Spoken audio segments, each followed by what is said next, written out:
What's gonna happen if I throw this brick off this building? Well, let's see.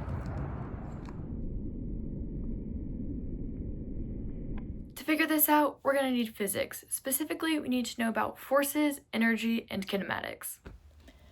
Force is how much push or pull is being applied to an object and can be defined by the general equation F equals ma, or force equals mass times acceleration. Energy is the capacity of a system to do work.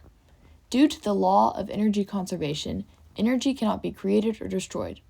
This means that all potential energy, found by multiplying mass, height, and gravity, turns into kinetic energy, half of mass times velocity squared. Finally, kinematics are the set of equations that we will use to define the motion of the brick. The variables for kinematics are distance, initial velocity, final velocity, acceleration, and time.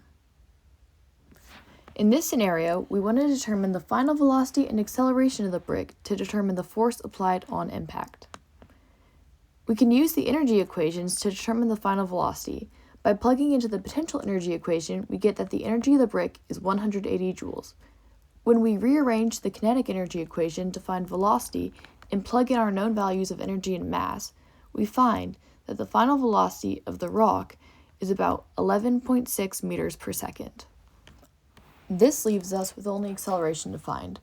We can solve for acceleration by rearranging one of the Suvat equations. By plugging in, we find that it accelerates at about 5.8 meters per second squared. Now that we have all of our variables, we can find the force applied to the brick by using the equation F equals ma. By plugging into this equation, we find that about 8.7 newtons of force were applied to the brick. Wait a minute.